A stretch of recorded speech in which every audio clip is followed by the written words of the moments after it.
दोस्तों नमस्कार। आपका दोस्त रूपेश चंद्र आप सभी का पारदर्शी पार्टी में हार्दिक स्वागत करता है। साथियों, हाल ही में उत्तर प्रदेश के कानपुर देहात जिले में पुलिस प्रशासन के द्वारा कथित तौर पर अवैध कब्जा या अतिक्रमण को हटाए जाने की कार्यवाही के दौरान एक महिला और उसकी बेटी की झोपड़े में आग लगने से झुलसकर मौत हो जाती है। बचाने के प्रयास में उसका पति भी झुलस जाता है। लोगों का पुलिस प्रशासन पर आरोप है, आक्रोश है। साथियों, मैं यहां पर तथ्यों पर बात नहीं करूंगा, यह काम मीडिया का है। यह बात भी नहीं करूंगा कि दोषी कौन है, क्योंकि यह जांच का विषय है।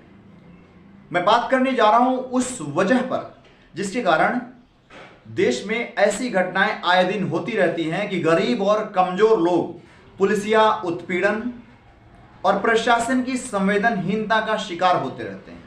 जी हां साथियों, यह घटना एक अकेली या नई घटना नहीं है। ऐसी बहुत सी घटनाएं हो रही होंगी, लेकिन उनको मीडिया का इतना कवरेज नहीं मिलता है।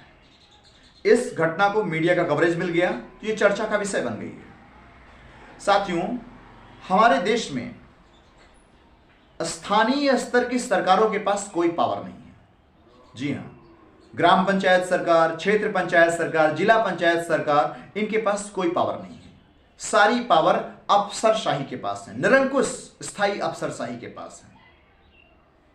आप इस घटना के बारे में ही थोड़ा सा विचार कीजिए कि जिस व्यक्ति पर आरोप लग रहा है कि उसने ग्राम समाज की जमीन पर अवैध कब्जा किया, इस बात की सही और सटीक जानकारी किसके पास होगी कि जमीन उसकी थी या उसने अवैध कब्जा किया था? ग्राम पंचायत के पास जानकारी होगी, ग्राम सभा के पास, ग्राम प्रधान के पास जानकारी होगी, या पुलिस और प्रशासन एसडीएम के पास जानकारी होगी? सीधी सी बात है, ऐसी जानकारी ग्राम सभा के पास होगी, ग्राम पंचायत, ग्राम प्रधान के पास होगी।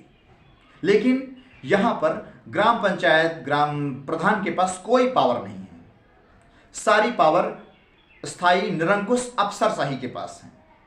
दोस्तों, लोकतंत्र में जनता मालिक है। मालिक ने अपना प्रतिनिधि चुन लिया तो पूरी पावर उस प्रतिनिधि के पास होनी चाहिए। लेकिन पावर है नौकरों के पास, सरकारी नौकरों के पास, अधिकारियों के पास। नौकरशाही चल रही है। लोकतंत्र में जनता मालिक है, जनता शाही होनी चाहिए, लेकिन निरंकुश नौकरशाही चल रही है देश में। तो साथियों, ये हमारे देश की रूट कॉज है, सारी समस्याओं की रूट कॉज है, मेन प्रॉब्लम है। और जो हमारे सत्ताधारी दल हैं, राज्य स्तर के, राष्ट्रीय स्तर के, वह इस निरंकुश स्थायी नौकरशाही का इस्तेमाल करते हैं राज करने के लिए, लोगों पर शासन करने के लिए। और ये निरंकुश स्थायी नौकरशाही उनका भी इस्तेमाल करती है अपनी निरंकुशता को बनाए रखने के लिए। और इसका परिणाम भुगतते हैं गरीब और कमजोर लोग। उनका शोषण होता है, अत्याचार होता है, जैसे कि ये घटना हुई। आप कल्पना करें, यदि ग्राम सभा, ग्राम पंचायत के पास पूरी पावर हो तो क्या ऐसी घटना हो सकती है? गांव के किसी व्यक्ति को ग्राम पंचायत, ग्राम प्रधान क्या इतना मजबूर कर सकता है कि वह आत्मदाह कर ले या उसको जला सकता है? नहीं, हो ही नहीं सकता, क्योंकि उसकी जवाबदेही है। पब्लिक ने उसे चुना है और पब्लिक के प्रति उसकी जवाबदेही है। उसकी हिम्मत नहीं हो सकती है कि ऐसी घटना को अंजाम दे, क्योंकि उसके खिलाफ जनमत खड़ा हो जाएगा।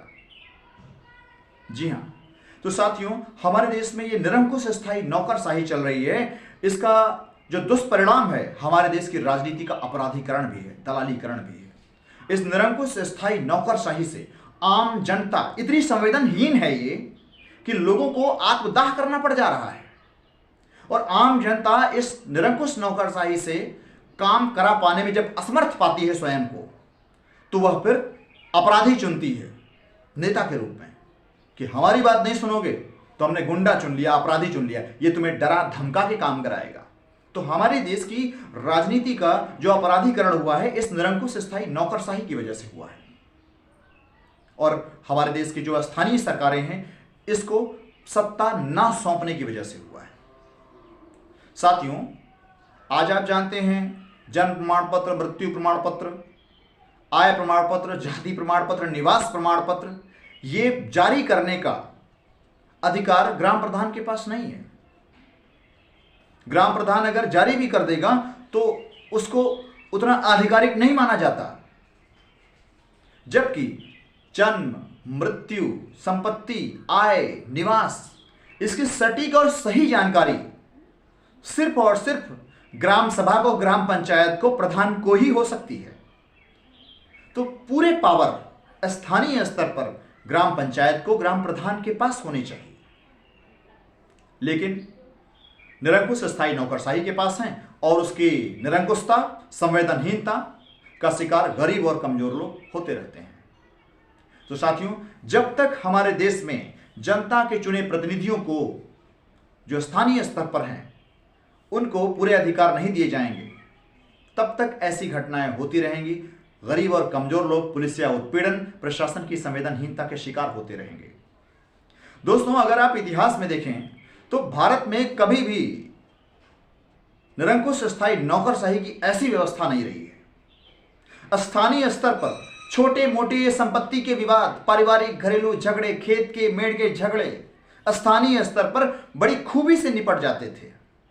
आप प्रेमचंद का उपन्यास पढ़िए, कहानियां पढ़िए, आप देखेंगे उसमें पंच परमेश्वर नाम की एक कहानी है और स्थानीय स्तर पर 5 बुजुर्ग सम्मानित लोगों को किसी भी विवाद को सुलझाने के लिए आमंत्रित किया जाता था और वे लोग स्थानीय स्तर पर ही ऐसे छोटे मोटे विवादों का निपटारा कर देते थे।